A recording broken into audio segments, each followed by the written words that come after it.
한국의 윤석열 정부가 출범 1년을 맞았습니다. 지난 1년 동안 윤석열 정부는 가치 외교를 추구하며 국제적 위상을 높였다고 미국의 전문가들이 진단했습니다. 특히 미국, 일본과의 관계를 강화하고 다양한 국가들과 협력하며 중국과 북한에는 원칙에 따라 단호한 입장을 보였다는 평가입니다. 조은정 기자가 보도합니다. 지난해 5월 10일 한국의 윤석열 대통령은 취임사를 통해 국제사회에서의 한국 역할에 대한 분명한 입장을 밝혔습니다.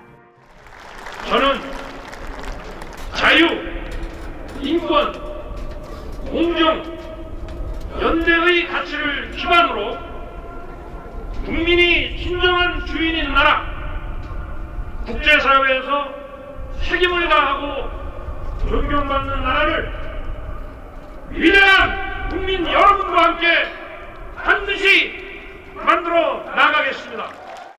이후 1년, 로버트 랩슨 전 주한 미국 대사대리는 지난 1년 동안 윤 대통령은 대북 안보 분야는 물론 미한 동맹 관계 강화, 한일 관계 개선 등 가치에 기반한 외교 정책을 적극 추진했다고 평가했습니다. One, re-energizing the alliance with the U.S., especially on the security front vis-a-vis North Korea. Two, resetting relations with Japan and putting them on a positive track. And three, enunciating a foreign policy for Korea based on values of freedom, liberty, and ensuring the rules-based international order. You know, in doing all this, he's clearly aligned Korea with the United States in ways that could not have been anticipated. 한국의 독자적 인도태평양 전략 발표를 비롯해 지속적인 미한일 고위급 접촉으로 삼국 공조가 강화됐고 과거사 문제 해법을 주도해 한일 관계 개선에도 적극 나서면서 한일 군사정보보호협정, 지소미아도 정상화된 데 대한 평가입니다. 앤드리어 브루킹스 연구소 한국석자는 특히 일본과의 관계 개선은 윤 대통령이 지금까지 거둔 가장 큰 성공이라고 평가했습니다. He was able to improve relations with Japan. I think that was one of the key highlights, probably the biggest success that he's had today after reaching the lowest point in bilateral relations. He's helped turn that around. The strengthening of the U.S., Japan, Korea trilateral, I think that is something that he had contributed to. 1년 전 윤 대통령은 북한 문제에 대해서도 담대한 구상을 제시하면서 평화적 해결을 위한 분명한 입장을 밝혔습니다.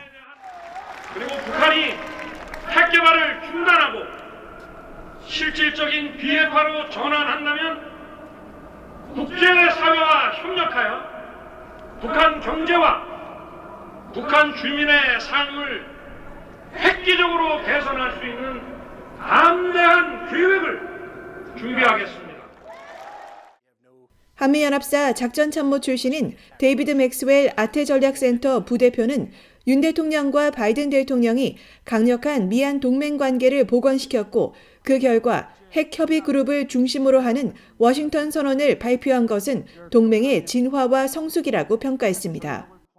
The Washington Declaration is really the natural evolution of the alliance, and it is a demonstration of how mature the alliance is, because what the United States is doing with South Korea in the Washington Declaration and the establishment of the Nuclear Consultative Group is unlike anything it has ever done in a bilateral alliance. And I would argue that it's even superior to the nuclear sharing and the nuclear planning group in NATO.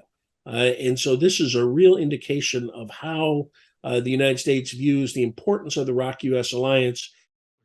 마크 토콜라 한미경제연구소 부소장은 윤석열 정부의 가치 외교는 미국과 일본을 넘어 유럽으로까지 확대되면서 글로벌 중추 국가로 도약하고 있다고 평가했습니다. 그렇지만 중국 문제에 대해서는 관계를 잘 풀어야 한다고 제언했습니다. So trying to decide where to stand up to China, where to cooperate, how to deal with other countries' relationship with China, it's a difficult question for both South Korea and the U.S. 에반스 리비어 전 국무부 동아태 담당 수석 부차관보도 윤 대통령이 특히 안보와 외교 정책 분야 등 여러 분야에서 한국의 국제적 위상을 높였다고 평가했습니다. 특히 한국이 동북아뿐 아니라 인도태평양 지역과 쿼드 회원국, UN 안전보장이사회, 북대서양 조약기구 나토에서 점점 더 목소리를 높이고 존중받도록 한 윤 대통령의 노력은 한국에 대한 존중을 높였다고 진단했습니다.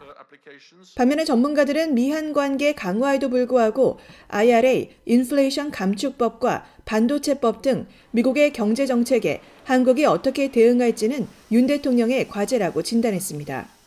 I think the economic rewards for closer U.S. alignment, especially in Korea's core high-tech sector, have been thin so far, with many Koreans concerned that they are giving much more than they're getting from the U.S.